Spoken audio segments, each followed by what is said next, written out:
recording. Let's go. Um, in our echoes, we usually record them because sometimes we know people can't make it or you miss part of it because we're struggling to find a good time that we didn't want to be part of a workday schedule. Also don't want to intrude into too late into the afternoon. So we often record them. We record everyone, and those recordings are available for anyone that missed them or wanted to catch up on it. And for those that are being certified, then you can just complete the activity virtually instead of live. So we like the recording, allows for a lot more people to participate given various schedules and demands on our time.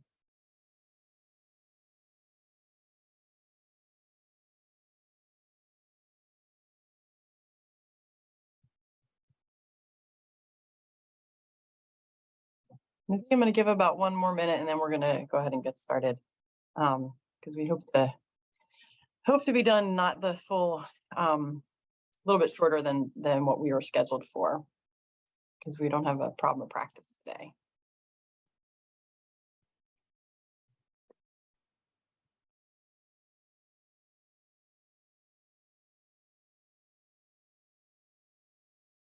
All right, well, welcome everybody.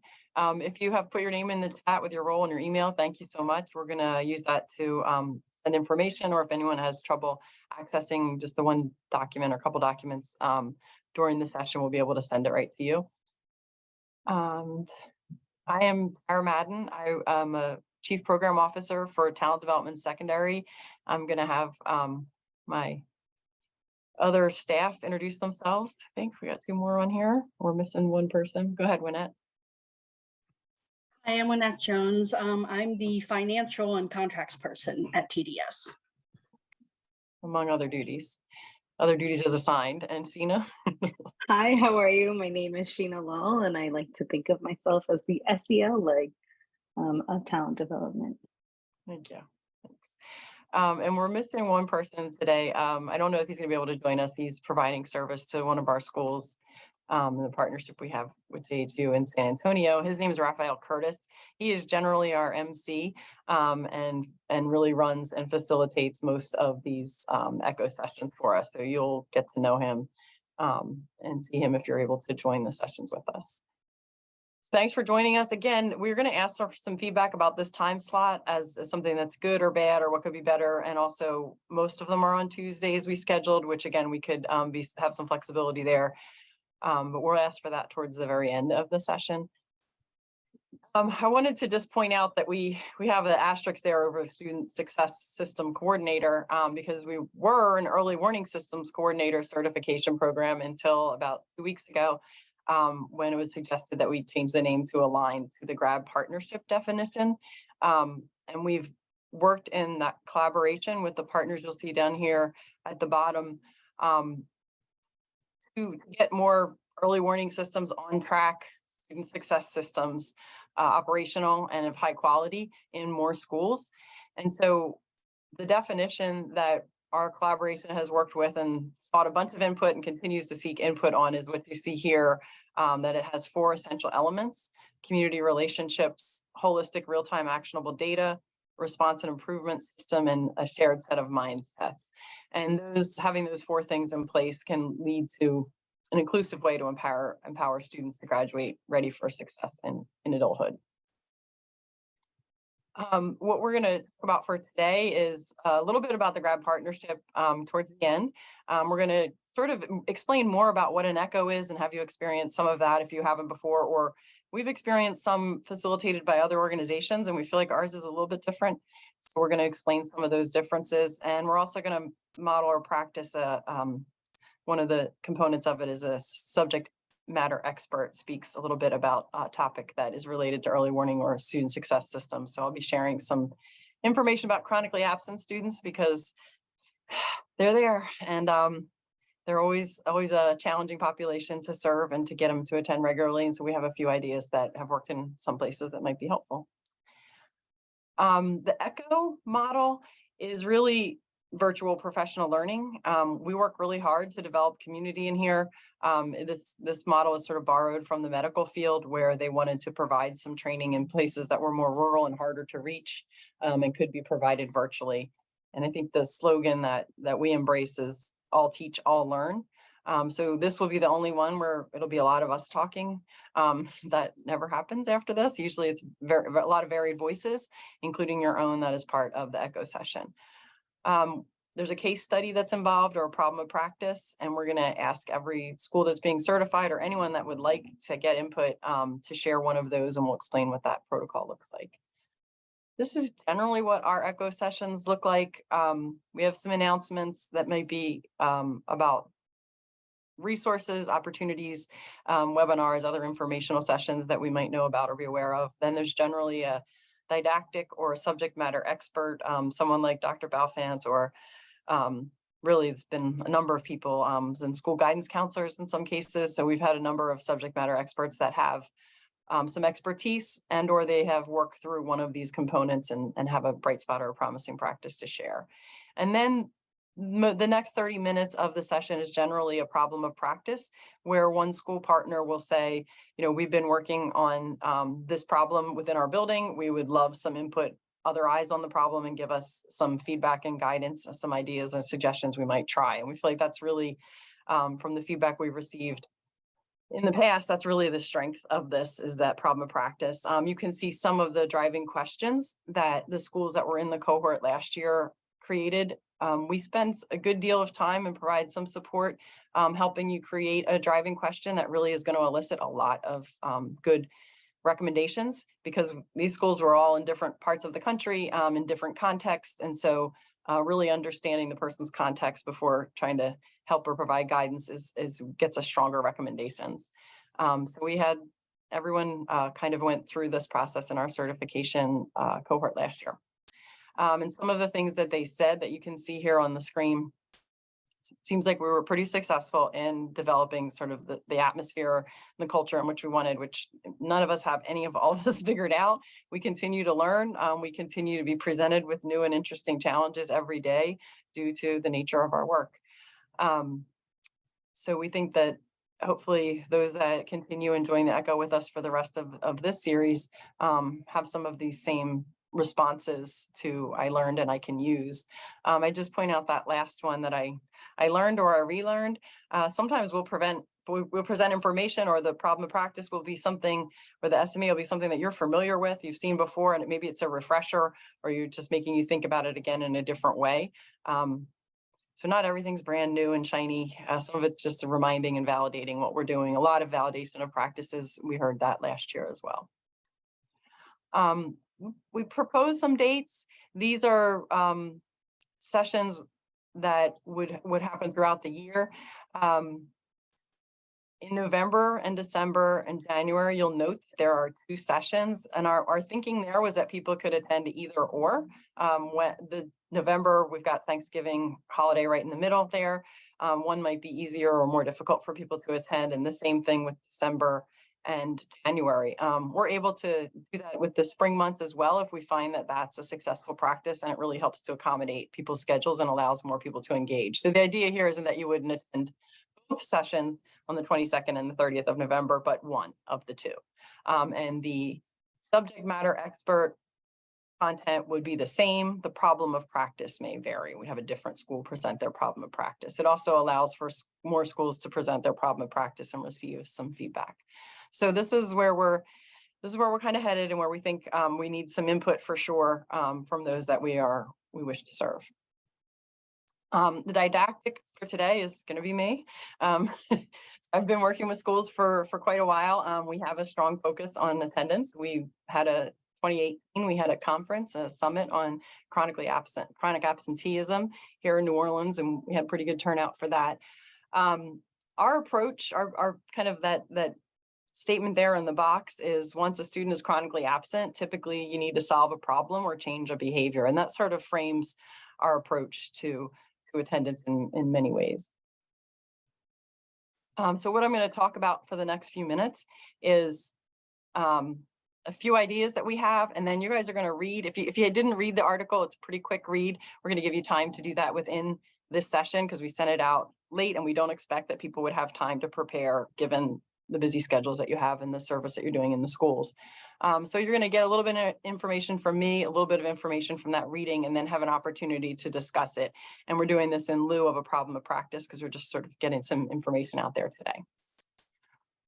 So root cause is a big piece of sort of everything that we're doing. And we think that attendance and working with students and families is understanding why students are absent, understanding what barriers might be in their way, and then working with them to resolve those root causes. And then sometimes root causes can be system-based. There could be things that we can change that make school easier to get to every day and on time, and sometimes they may be individual needs that need to be met. So root cause is a big piece of the work. And we offer a couple of different protocols for school teams and teachers to use to get to root cause, because it's not something you're sort of born knowing how to do. And so this is one of them, the fishbone, and then also recognizing that there are things we cannot control and we cannot influence. And then there are things that so we try to stay within those inner spheres of that circle there on the bottom right of your screen.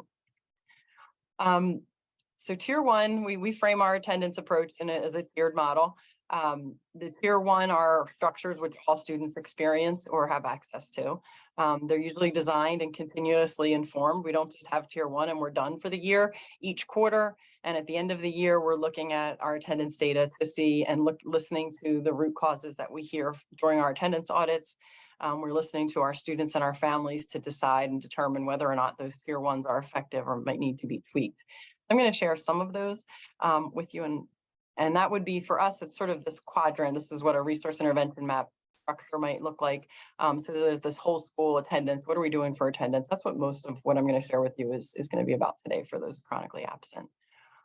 The first one is this progressive attendance recognition. We have several schools in our network that have designed programs and design initiatives with students that say, if you are here 5 days in a row with perfect attendance, then you will be recognized in some way. And so we turn to the students and we say, in which ways do you prefer to be recognized? And I just wanted to tease out sort of the difference between recognition and incentive. It's not saying like, if you're here for 5 days, we're gonna have a pizza party every 5 days. We really want to recognize students and their families and saying, thank you for being here and being here on time for the last 5 days or 10 days. We definitely find more success and build a stronger culture when we can celebrate early wins often. So that's why we say that 5-day chunk or the 10-day chunk versus like you've had good attendance all year. And we're also straying from that perfect attendance moniker based on what we've all learned during the pandemic, that in some cases we want you to stay home and get healthy and not come to school sick, teachers and students. So this is just some of the ways that, so sort of designing with our staff and our students, a goal that we want to reach for our attendance, and then also how are we going to recognize students, and particularly those that are chronically absent, depending on the root cause. Celebrating those early wins might be really, really important and help keep them motivated to keep coming. This one, I thought like administrators would really appreciate this example.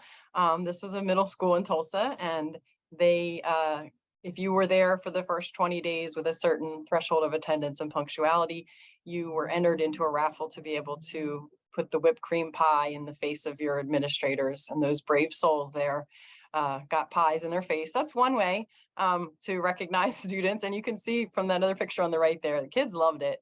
It was an exciting little assembly that they had. It was quick, very festive, and it really was just one example of ways that, you know, we didn't have a pizza party, we didn't have a dance, we didn't buy anybody a new car, but just recognizing them for being there. Teachers, we don't want to leave them out. This example is ways that teachers were recognized for strong or perfect attendance in a district here in Louisiana, East Feliciana. And we designed that in partnership with some of the school leadership and the teacher leaders. So in September, you know, teachers got a coupon to some of their local stores and restaurants. In August, they were presented with juice and a homemade muffin that they brought into the class in front of the students so they could see we're recognizing our teachers for being here and on time every day as well. So just a couple of ideas there on progressive sort of attendance recognition. The second idea we'd like to share is around measuring and monitoring, making attendance visible, whether that is digitally live. The walls are alive with data. That's really one of the hallmarks of a talent development school. And you can see in the back shot there is just by grade level, by sort of homeroom or advisory group, how those classes are doing with their attendance, and that's average daily attendance that you're seeing. So that's one way to do it. Here's another example of that same, and letting them see in a high school setting, grade to grade, month to month, whether they've gone up or gone down. And sometimes they lead to competitions, which may also lead to some additional recognition. But we wanted to go beyond sort of the traditional measures of ADA and chronic absenteeism. And so we're pointing out some resources from our friends at Attendance Works. They have some amazing resources. I'm sure many of you are aware of that organization. And some of the ways that they look to measure attendance are slightly different than our traditional and the things that we might have to do for the state with that ADA and the chronic absenteeism. And that's around connectivity, which we know is somewhat of a, can be a real game changer if we're able to connect families and connect with students.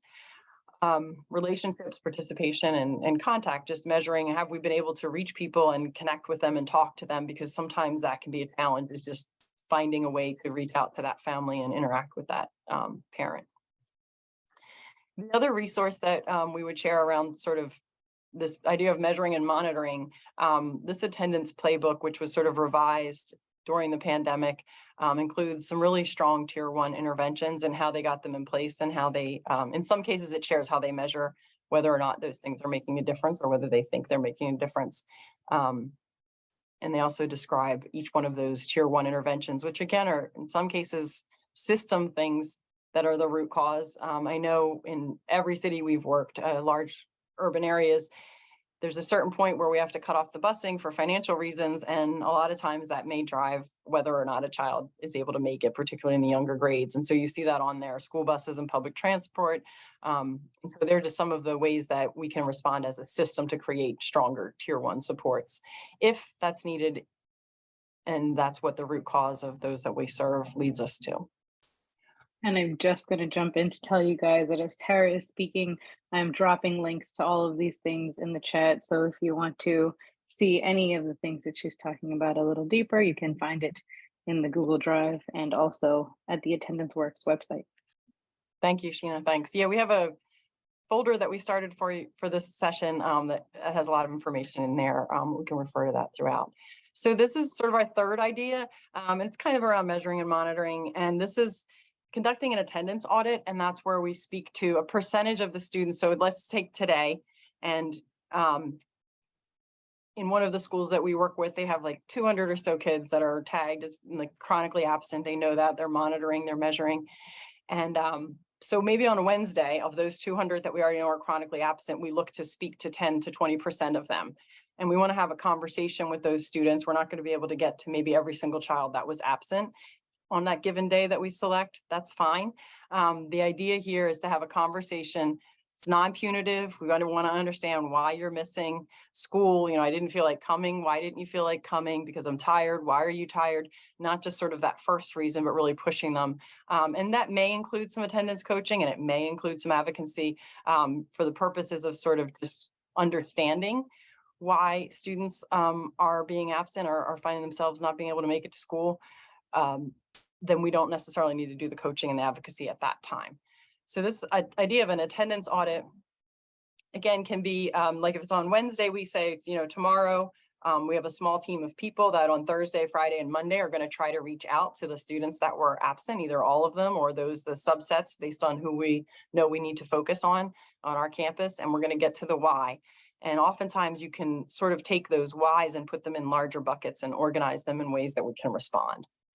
So this is a guide for the person that would be speaking to the child. We don't advocate the use of a survey for a child that's been absent. We feel like that's not really very personalized.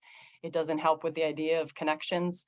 And schools that have done the surveys, they're left with, after the student answers, they have more questions that they can't ask at that time because it was a survey, and now the child is not able to talk to them. So this is a form that would help the adult engage in that conversation with the student, and maybe they get through all the prompts, and maybe they get through some of them. The idea is giving that adult that's giving them some information that they can, some questions to ask, and also some big buckets that we know might be driving attendance, just from what we know already about our schools, our students' attendance. The other one that I would point out, I talked about sort of those big buckets, we might to organize those. We kind of love the way that this is organized. This is again from our friends at Attendance Works. It's a worksheet that they have about understanding root cause.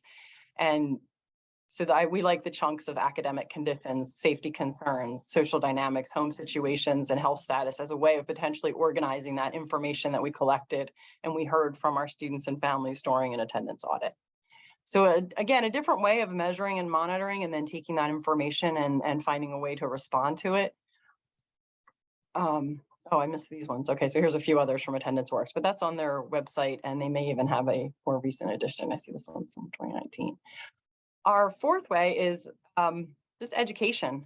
Having a slogan or a tagline is amazing. Having a plan is even better. Helping students and families to understand what it means to miss a day or two, especially if you're on a block schedule, if you're on a 4x4, you know, that absence really adds up. So educating families and about attendance and also about the resources. We know that there's a wealth of resources, especially those with the community schools within Albuquerque that are able to support families and students if some of those barriers are related to things that are not academic. The idea of students receiving just mini lessons at the beginning and maybe once a month that explicitly teach them, this is why we come to school, this is why it's important. This is, you know, people that end up with a degree end up making more money over time, letting them see that and understand that. Those types of ideas, student leaders are really helpful in supporting the design of these lessons and also making sure or serving as sort of a pilot. Like we'd like you guys, the smaller group of students, to experience them to see if they're really going to engage students. They could be delivered in an advisory or a homeroom setting. Just kind of short, frequent reminders about why we come to school every day, what happens when we have good attendance, strong attendance, those types of things. And we allude to a 20-day challenge here, which I'm going to mention in a couple slides. So prevention would be the final one. That we would offer is just this idea of connections. And I think if you were with us a couple weeks ago and Dr. Balfant spoke really well to the high schools, sorry, middle school audience, you only got me, about the idea of connectedness and how that really does help to mitigate against many mental health issues and also helps kids get to school. And we would also offer up that bottom right-hand bullet there about restorative practices. I know some schools are, restorative practices schools are working to implement that. And their fundamental hypotheses is that we're doing things with students rather than to or for them. So connecting with them is essential to do that. So there's just a few sort of ideas around prevention. The big idea around connecting, making sure that every child in the building says, there is somebody in this building that if I have a problem, academic or not, I am comfortable going to, and I know that they will help me and support me. And that could also be a peer as well. And that's just, again, this idea about connectedness, many ways to continuously develop trust, belonging, relationships, help to mitigate some of those absenteeisms. Intervention, we have found schools that, particularly for students that are chronically absent, and we find out that the reason is the student might say things like, you know, I don't need to come to school. I already make this amount of money outside of school working. When I was during the pandemic, I just logged in and I did okay. And I still was able to earn money. It's generally around, you know, not seeing the relevance, the importance of coming to school, or maybe another reason that a success mentor or a caring adult that checks in with them several times during the week says, you know, hi, Tara, I'm glad you're here. I didn't see you yesterday. Why were you absent? You know, that mentoring relationship, which can be in very brief, short chunks of time, has proven to be highly effective in getting chronically absent students whose root cause is related to that back on track and back into school the way we would like to see them and connected. So there are local organizations in the area that can help with that. And we also are familiar with setting up a Success Mentor program from our work with AHU, and would be happy to support a mentoring program, which we find particularly for those chronically absent students, sometimes this is the intervention that works really well for them. And the final one I'm going to share with you is just this is an example from our partners from last year in District 11 in Colorado Springs. And they focused at the start of the school year that every school had sort of a start strong plan that focused and was based on the fact that some research that says if a student attends consistently for the first 20 days, they are more likely to attend consistently throughout the year. And during the first 20 days of school, we know it's a tough time to be, one, we're figuring out who's in our building, do they have the right schedule, all of these things of just, opening up, given the populations we serve, people move around, they switch schools, they transfer. So that first 20 days, this is how this district is encouraging and supporting their schools with developing a 20-day plan that has pieces of this in it. All of these relationships, SEL, student voice, family and community partnerships. So I would just share that one it's a pretty good one. And it's one that we find schools that are on a 4x4 semester schedule. Sometimes you can reboot in January. If we start thinking about it in December, how might we want to message to students and families about attendance so that January we have stronger attendance and we don't fall off as we move into maybe a fresh set of classes and a fresh opportunity to earn 4 more credits or whatever that their schedule might dictate. Okay, enough for me. Okay, this time we are going to ask you, so we sent the reading attached to the meeting maker the 11th hour, sort of a few hours before this started. It is also, the reading is also in the Google Drive. And if you would like someone to email it directly to you, you could just put your email in the chat right now. And Sheena or Wynette would be happy to do that. What we're gonna have you do is go into a breakout room with about four or five other people. And for the first 4.5 minutes, we're just going to ask you to read using that idea of a text protocol, which is you're reading for what assumptions the author holds, what you might agree with, what you might argue with, and what you might aspire to do or act upon after reading that. So that's sort of what we're reading for. Again, it's about 4 minutes and 30 seconds to read. It's not super long. So we're going to put you in a breakout room. You'll read the text.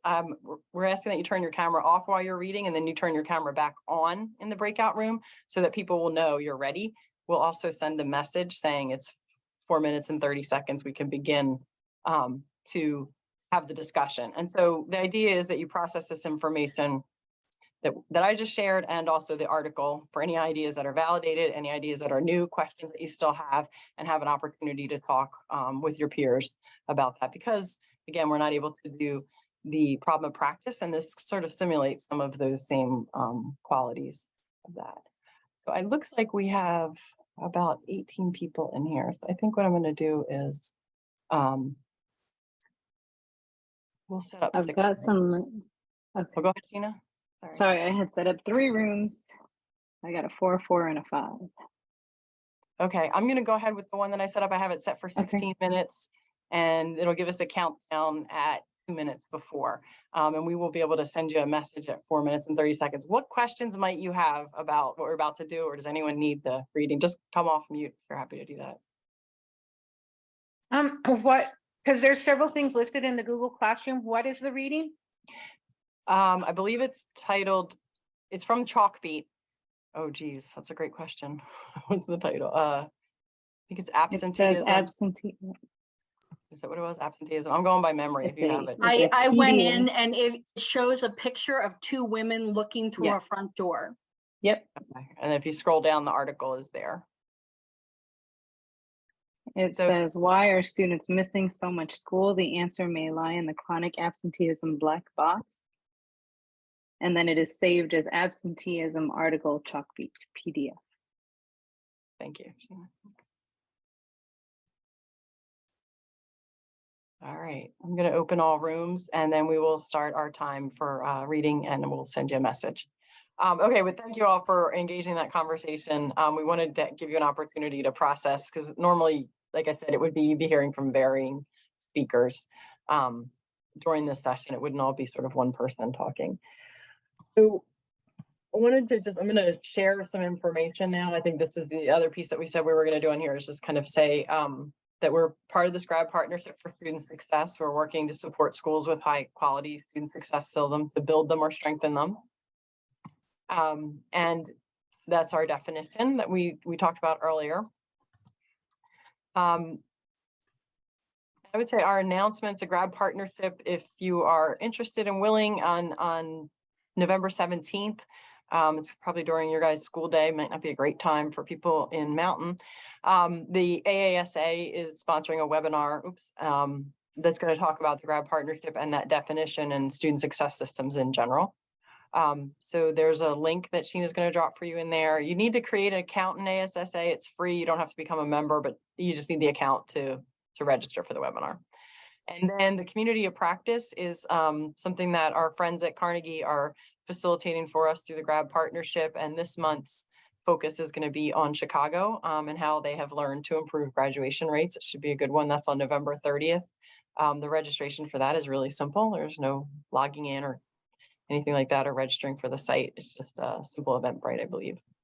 So there's 2 other opportunities to learn. We wanted to share just the services that we would provide to a school that chose to partner with us for support with an early warning system. We're highly customized. In general, that could mean up to 3 school visits per year. We like to do one sort of listen and learn, where we come and learn and try to understand a little more deeply about how your school, who you serve and how your school functions, what's already in place, what you've already built. And then that's followed up with monthly virtual support sessions for anyone that's on the certification team or the team leading this work within your building. And we schedule those with you to try to find a time that works for everybody. And a standing meeting time we found to be pretty successful last year. It includes a quarterly data review and implementation review. We're part of this professional learning network. You also have a TD facilitator that's assigned to your school, and there's usually 2 of us. One sort of serves as the lead and the other is supporting of that. And the certification is part of the grad partnership support package for up to 3 people. We're definitely really take a design thinking approach. We sort of have a framework more than a model. So it does require us to understand, to give kind of good advice and guidance and share resources and examples that relate and are relevant to where you are and who you serve. Some of the things that are helpful to have in place. I know you guys have a really great data system. There's a desire to expand or build. There's also willingness or ability to get to an interdiscipline teaching model, or you might already be there. And also that there's 1 or more school staff that can serve as sort of the lead point of contact for us that is not necessarily the principal. So they're kind of the conditions that make us, we know, helps us lead to a strong partnership. I'm going to skip our deck here. And then pretty much said that already. Oh, the ECHO session. So the ECHO sessions are included within the grad partnership as well. And then for certification, be a student success coordinator, formerly early warning systems coordinator. The certification comes from the Everyone Graduate Center at Johns Hopkins. We just serve as an arm to facilitate the process. There are 8 artifacts that you submit that are directly tied to the work that you're doing. They're not things that you invent or create just to turn in. There are things that we work with you on or that you've worked on. I think that was pretty useful to people last year. It's not like a separate essay or a document. It's something that you're going to use within your school building. The 1-hour monthly consultations, usually about 15 to 20 minutes of that is us sharing an idea, some expertise around the components, and then the rest of the time is really spent focused on whatever customized way that you want to leverage our support, use our support, or seek guidance. And then there are a couple of expectations for the ECHO sessions, which I'll share. And they are that the team presents a problem in practice, that you are able to make 8 out of 10 of them. And 8 out of 10 that some of those count. If you miss it, you can't make it, there's a recording available and you can listen to the recording and then offer your recommendations to the presenting school virtually within about a week or 2 of the live session so that they get that feedback in a timely manner. What else did I mention on here? I feel like I mentioned all of these. Can I say think something? Jeannie, Yeah, go ahead, Jeannie. I think on when you do the artifacts, Monzano found that the earlier you start on them, the better. Because we used our artifacts through our certification, like creating our intervention map, it morphed and changed throughout. Our student success tracker changed throughout. So definitely getting to start early on those so that you can change them as you see that you need them And being able to collect your data on what you're doing is really important. And every artifact that we had to submit, we're still using. Thank you So, for that. I just- Yeah, and that reminded us that we collect the artifacts and they're scored against a rubric. The idea there is that wherever you fall on the rubric, we give you some guidance or advice to move you further along to the right, to the more exemplar status. So it's not like if you score so low that you don't get certified. It's more that you've turned something in. We've been able to have a conversation with you about it and give some guidance and advice on how you might improve or strengthen that. And so that's the spirit of the artifacts, and the spirit of the rubric is also to just really lay out, this would be the exemplar. We don't expect that anyone in a first year or designing would get to the exemplar in most of these artifacts. I believe the certification team for that problem of practice is that they're responsible for sort of facilitating it. We have a PowerPoint template. We also have a form to help you with the planning, and we also provide direct support to you to say, like, you're not going to just get up here next week and say, here's my problem of practice. We would work with you. We've gone so far as to create slides or edit slides for people, for school teams that are just, they don't have the time to prepare in that way. So we talk to them, we get the ideas, and we present. So we're definitely sort of servant leaders here and trying to support you in any way possible to make sure that the problem of practice is framed in a way to elicit many great recommendations and for people to understand the context in which you operate, so the recommendations are helpful. Again, these are the dates that we have floated out there. The months where you see 2, they are options. You could the 22nd or the 30th, the 13th or the 20th. It allows us more opportunities for schools to present their problem of practice, and also some flexibility given the demands on your time in your professional and personal lives. We can extend those double, like twice a month into the spring if we find that they are helpful and they do accommodate people's needs. We're happy to do that. This is just one of the sort of forms to help you kind of plan and think it through, and we will be there to help you as well. So this is really the end for us. We live, thrive, breathe on feedback. And our feedback for today is a Google form with, I think, about 5 prompts. They're pretty short, quick prompts, like your name and your email are the first 2. We'd like to capture what you learned and can use. Also questions you might have. And for this session, we have those dates and an opportunity for you to say, like, yes, we already know we want to do a problem of practice. We want to get it over, do it quick, do it first. Or we know we won't be ready until like March. So to have some able to indicate a preference of a problem of practice, ask more questions. So I think Sheena's putting that in the link right now, that link to that form, which we'd ask you to do now, if possible. We will also send it in an email tomorrow morning, because some people find that they'd rather provide feedback the next day and not through the link in the chat, because you might have somewhere to go. It is pretty quick, won't take long. Again, there's also that Google folders with the resources. And as of this moment, we're planning for the next session to occur on November 22nd and the 30th. We're obviously looking for a school willing to present a problem of practice on a quick turnaround, and we were happy to help you prepare for that and be ready. I'm going to pause for questions. Anything? Yeah, have- Tara, sorry, go ahead. so I do have a question about on November 22nd and 30th. Is it going to be the same presentation for both or different? Because Monzano does have on November 30th, we have our resource fair. Oh, yeah, that would not be a good day for you guys. Well, it'll be the idea for those when they're twice in a month is that the SME or the subject matter expert content is the same for both sessions, but the Okay. problem of practice, we're hoping to have different problems of practice, and they would both be recorded as well. So, Oh, okay. Okay. Yeah, that's, you helped me come up with that idea. So, yes, the family resource night is going to be amazing. I'm glad it's happening right after the Thanksgiving holiday. It's great. Tara, there was a question in the chat of, will you send us the invites for the 22nd and the 30th? I will do that. Yes, tomorrow morning I will send those, and also a link to the feedback for anyone that doesn't feel like doing it right this minute. We really appreciate that. One last note before people ask more questions or check out is, if you have not already done so, if you can drop your name, your role, and your email address so that we can send out those follow-ups tomorrow, that would be great. And there's all of our team and our contact information. We function as a team. You can reach out to any one of us. We're happy to help respond to questions, provide information.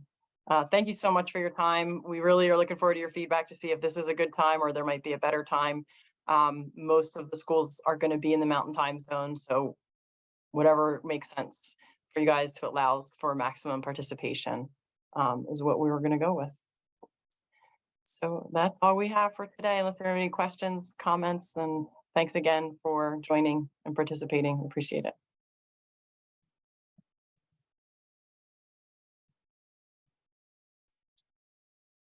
Hey, just real quick, Monzano, let's touch base tomorrow so we can get our times together.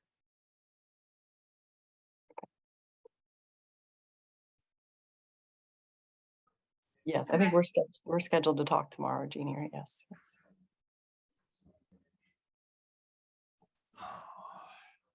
I found my unmute. Yes, Jeannie, let's Oh, talk there we go. tomorrow. Yes. I'm like, That- it was just you guys, like there's two parts of this Zoom thing. So all of the people were all here, but the presentation was gone. Thank you very much. Thanks, Jessica. Jessica and Karen are part of our team coming in. We have Yes. they've been given us the lovely challenge of differentiating our certification process. We appreciate them. I think that was more Karen. She asks way smarter questions than I do. But so we have another crew of people from the same from a school we worked with last year. Is we've got ideas on how your artifacts were going to look a little different, obviously. Okay. It's gonna be good. It's going to be great. Yep. Thank you all and have a good night. Thanks. Thank you. Thank you. Thank you. Bye. Good job, guys. I'll talk to you Thanks. tomorrow, Kara. Okay, great. All right, bye-bye.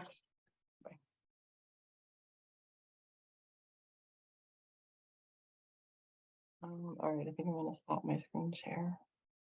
Yeah. And do we have anything in? Oh, I'm going to stop the recording too. There we go. Can I ask a question?